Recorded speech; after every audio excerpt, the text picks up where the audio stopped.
بسم اللہ الرحمن الرحیم۔ السلام علیکم ورحمۃ اللہ وبرکاتہ۔ اسلامیات جماعت ہشتم اور اس کا باب چہارم، سبق نمبر 4.2 جو مساوات کے متعلق سبق ہے، اس کے لیکچر نمبر 3 میں خوش آمدید۔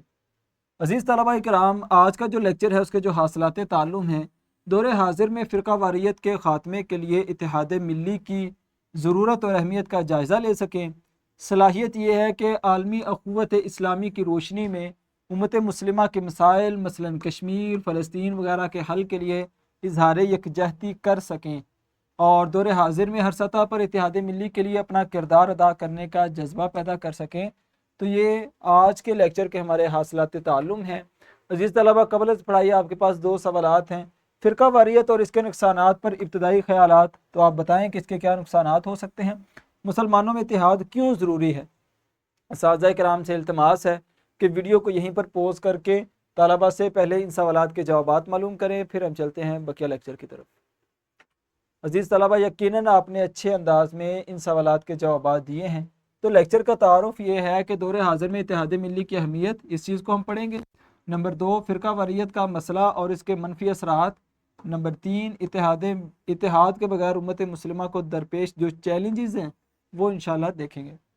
فرقہ واریت کا مفہوم اور اس کے نقصانات کیا ہیں؟ آپ دیکھ سکتے ہیں کہ ایک ہاتھ اور دوسرا، حالانکہ دونوں ہی مسلمان ہیں، لیکن وہ آپس میں لڑائی جھگڑا، فتنہ فساد اور خون بہا رہے ہیں۔ تو اس کے کیا نقصانات ہو سکتے ہیں؟ تو نمبر 1 کہ مسلمانوں میں جو ایک اتحاد ہے وہ ختم ہو جائے گا، لوگ ایک دوسرے کے دشمن بن جائیں گے اور نتیجتاً نفرت، حسد، کینہ اور سرحدوں کو بانٹ کر اس طرح جب مسلمانوں کے نقصان ہوں گے۔ معاشرتی اور عالمی سطح پر فرقہ واریت کے اثرات جو ہیں وہ بہت زیادہ ہوتے ہیں، اس چیز کو لے کر کے غیر مسلم کیا کرتے ہیں، اسلام پر پھر حملہ آور ہوتے ہیں۔ وہ ایک گروہ کو اپنا ساتھی بنا کر مسلمانوں کے دوسرے گروہ کو نقصان دے رہا ہوتا ہے، پہلے گروہ کو دوست بنا کر۔ تو ہمیں ان چیزوں سے بچنا ہے۔ قرآن مجید کی رہنمائی کیا ہے؟ اللہ تعالیٰ قرآن مجید میں فرماتے ہیں بسم اللہ الرحمن الرحیم وَاعْتَصِمُوا بِحَبْلِ اللَّهِ جَمِيعًا وَلَا تَفَرَّقُوا، اللہ کی رسی کو مضبوطی سے تھام لو سب مل کر، وَلَا تَفَرَّقُوا، فرقہ واریت اختیار نہ کرو، اور یاد کرو اللہ کی نعمت کو جو تم پر اس نے کی۔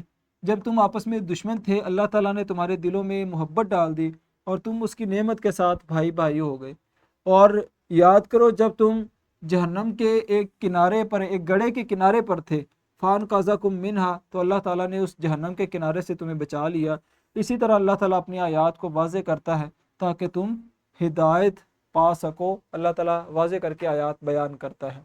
تو یہ آیت ہمیں اس بات کا درس دیتی ہے کہ ہمیں فرقہ واریت سے بچنا ہے۔ عزیز طلبہ، دور نبوی میں اتحاد کی مثال اگر ہم دیکھیں تو مہاجرین اور انصار کی مثال بہت ہی بہترین مثال ہے، اور یہی کہہ لیں کہ مسلمانوں کے لیے ایک اخوت، اتحاد اور ایک ساتھ جڑنے کی مثال ہے۔ اسلامی اخوت کا عملی مظاہرہ رسول اللہ صلی اللہ علیہ وسلم نے پھر کر کے بھی دکھایا، صحابہ کرام نے اس کی مثالیں پیش کی، اور یہ ہمارے لیے بہترین مثال ہے۔ اتحاد ملی کی ضرورت کیا ہے؟ فرقہ واریت کا خاتمہ اگر ہوگا تو وہ کس کے ذریعے ہوگا؟ اتحاد سے ہوگا۔ مسلمانوں کی قوم کی کامیابی کے لیے اتحاد نہایت ضروری ہے۔ عالمی سطح پر اتحاد کے فوائد، اگر ہم چاہتے ہیں کہ منفی اثرات نہ ہو تو ہمیں جو ہے وہ اتحاد کے فوائد، اس کے اثرات جو ہے وہ ہمیں لاگو کرنا ہوگا۔ امت مسلمہ کے مسائل کیا ہیں؟ فرقہ واریت ہے اور اختلافات ہیں۔ کشمیر، فلسطین، مسلمانوں پر مظالم، یہ تمام ٹکڑوں پر جو ظلم ہو رہے ہیں، یہ کہہ لیں کہ ہمارے مسائل ہیں۔ مسلم ممالک کے عالمی حیثیت، تو یاد رکھیں ان مسائل سے ہمیں نکل کر ہمیں فلسطین کے لیے، کشمیر کے لیے اور فرقہ واریت، ان تمام چیزوں کو، ہمیں ان مسائل کو حل کرنا ہے۔ اور سب سے پہلے اگر ضرورت ہے تو ہمیں خود کی اصلاح کرنے کی ضرورت ہے کہ ہم فرقہ واریت سے باہر نکلیں اور ٹکڑے ٹکڑے ہونے سے بچیں۔ پھر ہم جو ہے وہ ان ٹکڑوں کو بچا سکتے ہیں اگر ہم خود ایک ساتھ ملیں گے۔ عالمی اخوت اسلامی، ایک امت بننے کا تصور ہم میں ہونا چاہیے۔ ایک آواز میں بات کرنے کے فوائد بہت زیادہ ہوتے ہیں، ہمیں ہمیشہ ایک آواز میں بات کرنی چاہیے۔ مسلمانوں کے حقوق کے تحفظ کے لیے یہ یکجہتی جو ہے وہ اس چیز کو ہمیں ظاہر کرنا چاہیے۔ امت مسلمہ کے جو حل کے لیے جو اتحاد ہے، اس کا نمبر 1، اس سے فائدہ کیا ہوگا؟ ظلم و ستم کا خاتمہ ہوگا، اجتماعی جو مسائل ہیں ان کا حل نکل آئے گا، عالمی برادری میں مقام کی بہتری ہوگی۔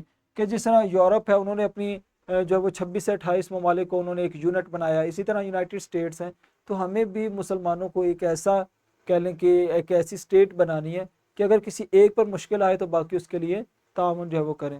تو یہ کہہ لیں کہ ہمیں اس چیز کو اپنانا ہے۔ عزیز طلبہ، اب لیکچر کی روشنی میں آپ کے لیے ایکٹیویٹی ہے کہ موجودہ دور میں مسلمانوں کے اختلافات کو کیسے ختم کیا جا سکتا ہے۔ مذکورہ آیات اور روایات کا تجزیہ کریں اور اپنی آراء کمرہ جماعت میں بیان کریں۔ تو یہ آپ کے لیے ایکٹیویٹی ہے، اور گھر کا کام یہ ہے کہ والدین کے ساتھ گفتگو کریں کہ آپ اس دور میں کیسے اپنے معاشرے یعنی دوست، گھر، اسکول، کمرہ جماعت، محلے، خاندان میں اتحاد قائم کر سکتے ہیں۔ گفتگو کے اہم نکات اساتذہ کرام کو بتائیں۔ تو یہ آپ کے لیے گھر کا کام ہے۔ عزیز طلبہ، خلاصہ کلام یہ ہے کہ قرآن مجید اور احادیث میں اتحاد کی ضرورت پر جو ہے وہ زور دیا گیا۔ فرقہ واریت کے خاتمے کے لیے اسلامی اخوت کی اہمیت اس کو بیان کیا گیا۔ تمام مسلمان کا حل اتحاد کے ذریعے ہو سکتا ہے۔ ان تمام چیزوں کو آج کے لیکچر میں ہم نے مکمل کیا ہے۔ اختتام یہ کہ آج ہم نے دور حاضر میں فرقہ واریت کے خاتمے کے لیے جو اتحاد ملی کی ضرورت ہے اس چیز کو پڑھا۔ انشاءاللہ کل ہم اگلے سبق کا آغاز کریں گے۔ تو لیکچر کی ڈسکشن میں آپ کو ورک شیٹ اور لیسن پلان ملے گا، آپ نے ورک شیٹ کو ڈاؤن لوڈ کرنا ہے اور مزید استفادہ کرنا ہے۔ تو ملتے ہیں اگلے لیکچر میں۔ اللہ حافظ۔ السلام علیکم ورحمۃ اللہ وبرکاتہ۔